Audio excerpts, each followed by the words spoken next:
mga kabady, nagluto si Ate May ng sinigang na buto-buto. Dinamay ko daw siya. Ayaw nga ako nagpapabidyo. Tapos nandiyan si Ate Beth. Nagpaluto rin ng kalderetang bibe. Parating sila Tita LG at saka nandun na sila Sir Olmo. Kasi birthday ni Bernard. So, dun muna siya dumiretso. Dun sila Sir Olmo, kami naman sa Lucky Farm.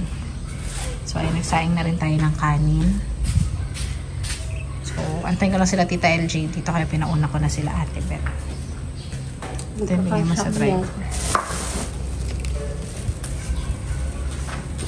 So, ayan mga kabady, parating na sila Tita LJ. Bale, lumagpas sila. Napunta sila sa Cabiao. So, hindi na nila naalala kasi kung saan yung sa atin. So, hindi ko rin naman na-trace na may may live location sa Messenger. Yun yung gamit namin ngayon. So, ngayon, pabalik sila dito ngayon sa San Vicente. So, abangan natin mga kabady. Sila Sir Olmo naman, kasama ni Marceline. Kasi, birthday ni Bernard, bumili sila ng cake. So, dapat bibili kami ng cake. Hindi pa ako nakakapunta ng bayan. So, antay ko lang si Kabads. So, mag-lunch muna tayo sa Lucky Farm para din makita nila Tita LJ, yung farm. Syempre, ipapakita ko sa inyo. Ito yung picture dati nang naabutan nila yung Lucky Farm. Tapos, compare sa ngayon. So, kahit pa paano naman, nag-improve yung Lucky Farm mga kabady. Nag-improve talaga. Paunti-unti, hindi man kaya agad-agad, pero paunti-unti yan. So, ayun. Waiting lang talaga tayo sa Kalamansi para mapaganda natin ng bongga ang Lucky Farm. Tapos, antay lang natin sila. Nagluto si Ate May ng kaldereta at saka sinigang na buto-buto. Doon na tayo kakain sa bukid. So, tara, let's. So, yung mga kabady, dito kami.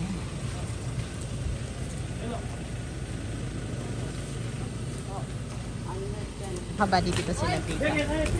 So, good morning mga kabady. Another day, another blessing, and another vlog. So, ngayon, dito tayo sa bahay. Share ko lang sa inyo yung mga essentials. Hindi naman home essentials.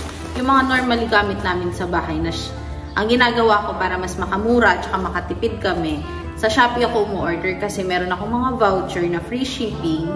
Tapos, deducted din yung, parang may discount din.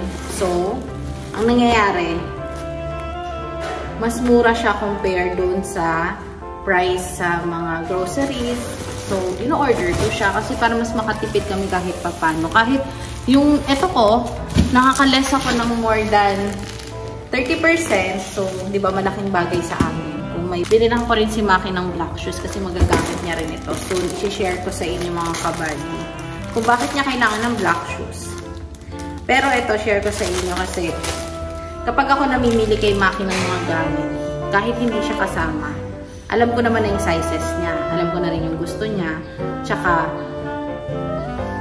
ano to? Hindi niya na kailangan ako samahan. Ako rin kasi, hindi siya, alam mo yung ganyan siya. Simple lang siya, pero kasi maano rin siya sa mga gamit niya. Maingat, maselan. Talagang kapag gusto niya, yun lang yung gusto niya. So, ito mga kabady, binili ko. Hindi niya pa nasusukat sa akin. Kasi ginabi kami kagabi. So, pang sa induction niya, tsaka magagamit niya to. Share ko sa inyo kasi excited ako. Hindi man sa ngayon, pero yeah, magagamit namin siya. Natutuwa ako sa aking asawa. Yan. Tapos, black socks. Tapos, share ko sa inyo ito. Yung mga binili ko sa Shopee na nakakamura ako. Tapos, kapag mahal ang shipping mga kabady, ang ginagawa ko, pinapaship ko sa Taguig. So, mas mura siya sa Taguig. Mas mura sa Taguig. Tapos, kapag uuwi kami, doon na lang namin kami. Lalo yung iba kong paninda. May mga shops kasi na Shopee doon. Doon ko in-order yung paninda sa tindahan. So, bumili ako nito para kapag nagluluto si Ate May, may patungan nung mga sandok niya. Para hindi na siya papatong doon or tutulo yung oil. Dito na lang. Tapos, bumili ako nung salad. Lagay ng salad. Yung vegetable salad. Namin ni Maki. Bala ko kasi, kada araw, gagawa ako ng salad namin. Salad niya, morning, evening, kung ano kailan niya gusto, merienda, yung lettuce, tapos dito yung dressing. So, yun mga kabady. Tapos nalagay ko lang siya sa ref. Or anytime gusto niyang kumain, meron kami stock dyan, hindi na agad ganito. Ang ano namin, lahat ng cabinet namin dito, lalo sa kitchen at saka sa pantry, sa ilalim,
kay Tito Nap, belated happy birthday. Siyempre, advance happy birthday kay ate Fatima, aray ko.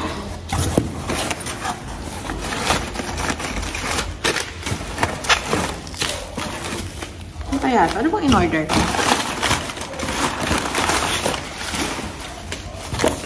Nag-order ako mga kabady ng display sa bahay.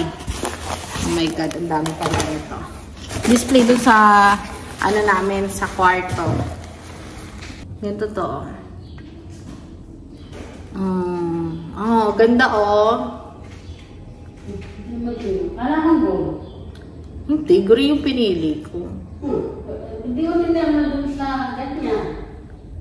Dito lang naman sa gilid to, naka-display. O, di ba mga kabady, ang ganda? Gusto ni ate gold ah. Wait lang.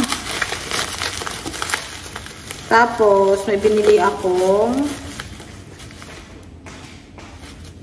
Hindi ko alam ba't ko to binili. O, kakain mo na daw si ate May. Hindi niya yan si ate May. Kapag bago kami umalis, kumakain yan.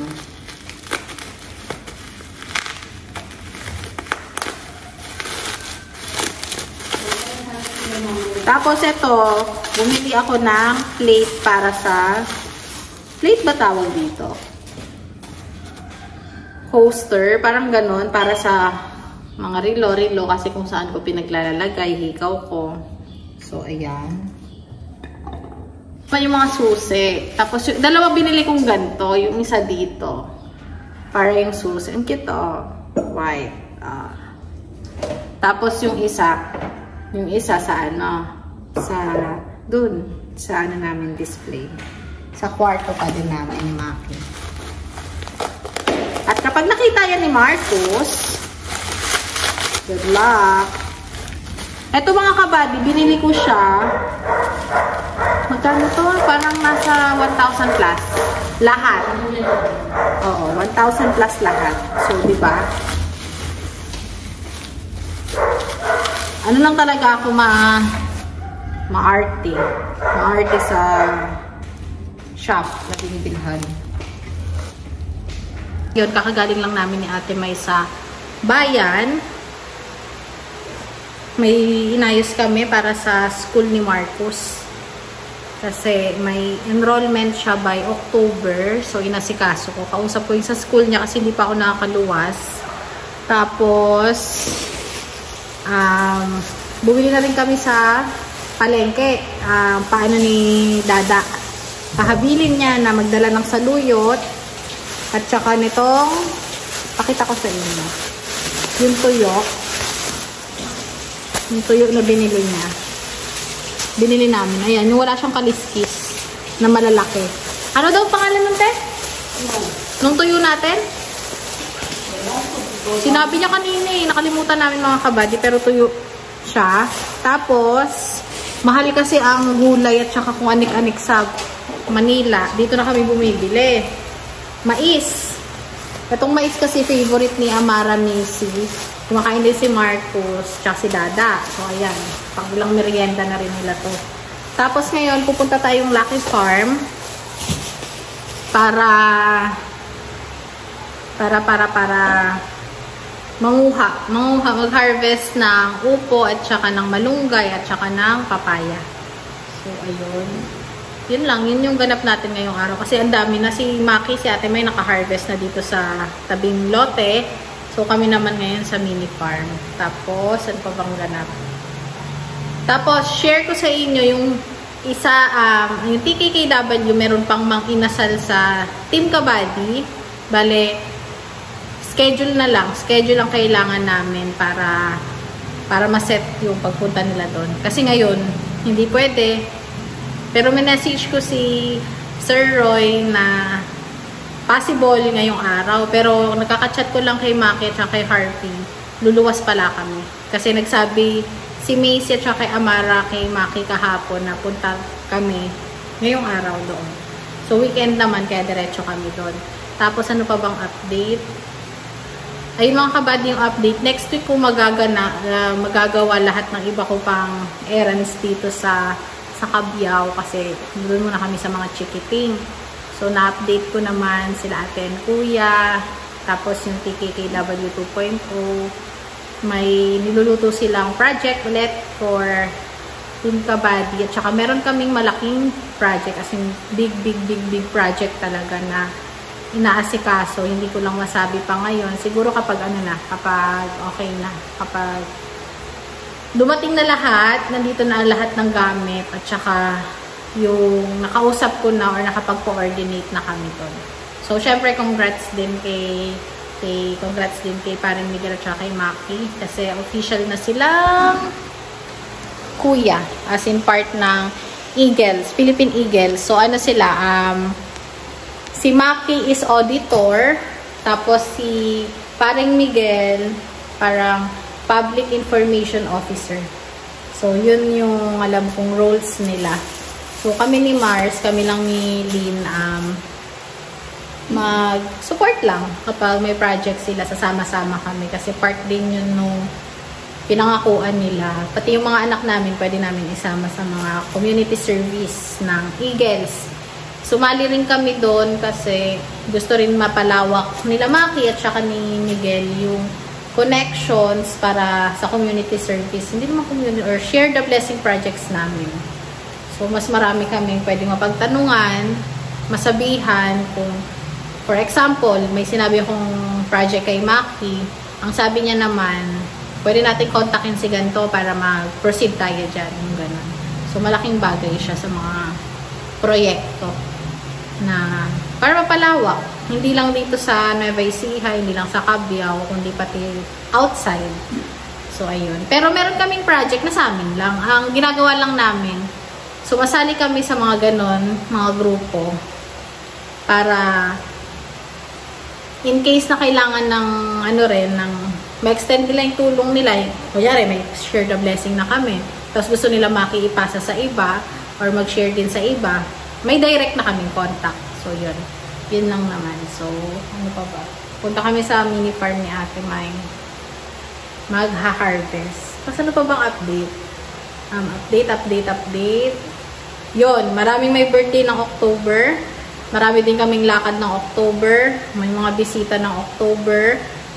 Possible end of the month. Almost. Third or fourth week of the month. Plus, meron din first week ng November. Punta na kami mini farm. Samahan nyo kami. Tara na tayo. Dala tayo plastic. Para sa malunggay at saka sa upo. Magdadala kami para sa Taguig. Kasi para kinadada din. Mahal kasi yung upo doon. 25 to 35 yung isang piraso. Maliit. Tapos yung okra, 10 piso, 3. Diba? Yung malunggay, 3 piraso or 4 na piraso ata yung shinare ko. 10 piso. Diba? Eh dito pinipitas lang, libre. Yung papaya, hinahati pa. So, malaking bagay din na nasa probinsya.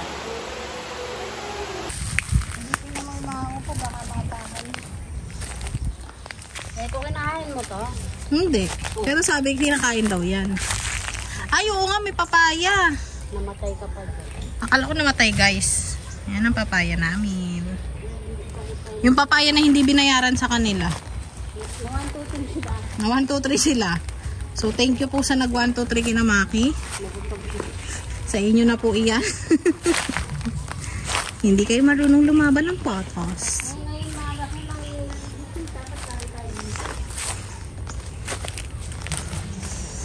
Nagdamo kami dito ni Mac.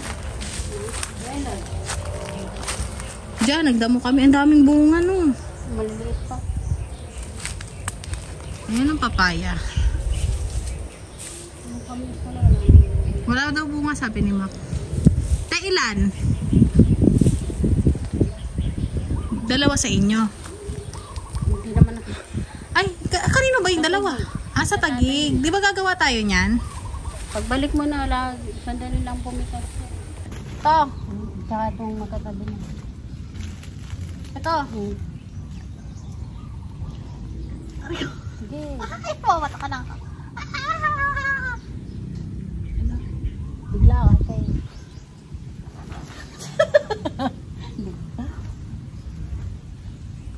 Yan. Isa pa yung katabi. Katabi. Hindi ba pwedeng ito na lang? Yan. Kaliit na. Yan, pwede na ito. Ano?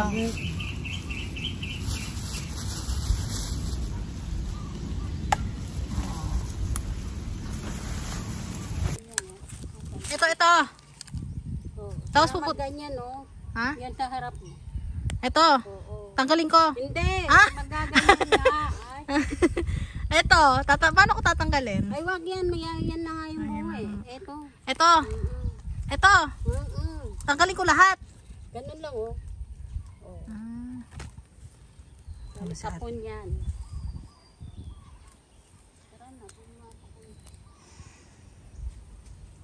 Lahat eh. Ito kaya. Paano ko malalaman? Ito te. Ito. Ay, hindi. Mag-upo yan. Yun nga yung bulak. Yun nga yung magiging bulak lang yun lang. Ganito, oh.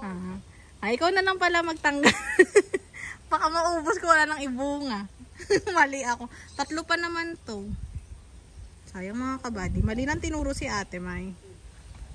Ay, may higad! May higad sa kamay ko! Temay, mangangati ako! Aling mo sa dahon. Nalagay na. May higad. Mangangati ba ako nun? Yung mga kabady, punta tayo doon. Ay! Ay, nakapakan.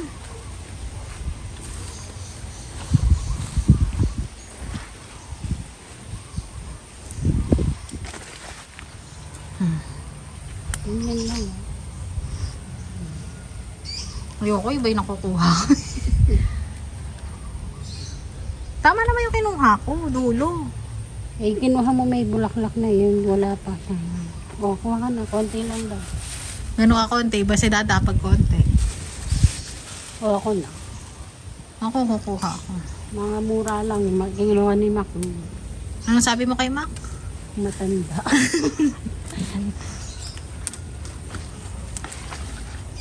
Aray ko, ay! Ala! Nag-crack, aray ko. So, yung mga mura kabal. ito. Nasa baba. Hindi, yung green na green. Ito mura to, no? Pinagalingan ko na nga. Babaliin mo na? Pinagalingan ko na. Ayun yung doon nga po. Talagang kailangan pag malayo ako. Sabi ang sakit ng tiyan ko. Nati-jerbalo ata ako, te. O, dali mo yan lang naman. O, dulo mo. Ito. Napakamura nito, baby pati. Ginaganon mo. Ito, te, pwede. Sama na rin kaya natin to. Oo, yan na. Ito. Tingnan mo sa tagig, ano to? 10 piso na to. Uy, kita pa tayo. Bentahan natin si Dada. Hindi, sasabihin mo yan. Madami yun. Magagawa. 30 pesos lang. Ano 30 pesos? Yung sa longke. Tama na ito, baka magalit. Magagalit. Binigyan mo rin ng kamyas. Wala naman bunga. Wala nga, sayang. Patabaan kaya yan? Yung nilayasan ako ni ate, may pero yung cellphone ko iniwan niya doon. Mabalik pa ba? Uy, lalayo ka na ata eh. Dito lang ako titingnan. Dati may bunga to. May papaya dyan, may bunga. Ayaw, malamig. Oo, kuya, ayaw mo. Ano yun, diba? May itlog naman tayo. May shrimp ba tayo shrimp eh? Hindi, kung gusto mo, order ka. Shrimp na maliliit lang. Baka naman yung shrimp na ano ko, sumpo. Gusto ko rin mamitas ng ganyan pero mali talaga eh. Tinuturuan naman dito. Hindi ko nga magkamukha lang sila. Okay. Magkamukha. Kuha tayo upo sa bahay. Kahit mga 6 lang. Kapag sabi ni Dada, anong gagawin ko dito? Tutuin mo daw Dada, tapos uwi ko din daw kay Ate Mai.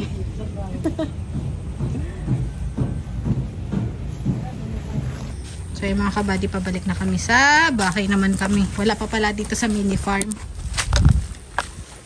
Nauna naman talaga yon yung sa bahay. Oo.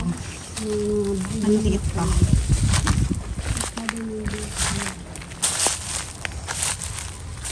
So yun pa yung mga bunga niya. Ayoko na hawa kasi may higad. Yung patikutas mo ka dito. Marunong ako pumitas. Wala mo sa akin. Yung kasi. Aray ko kutsi. Matamay?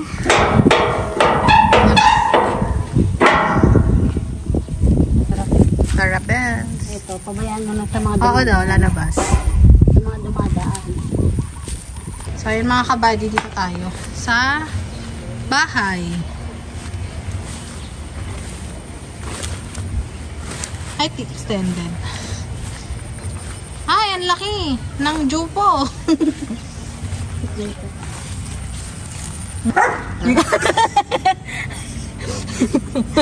Ito yung mga hawakan. Ganun ba yun? Doon ba hahawakan? Hindi ko man alam.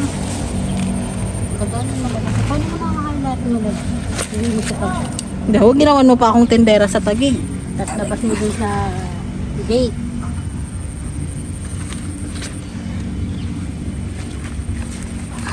Fresh kuya ko. Freshly picked.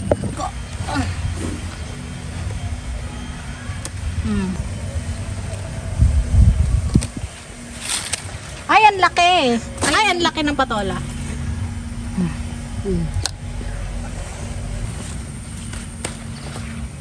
Ang dami. Aray ko, ang init. Asan? Ito?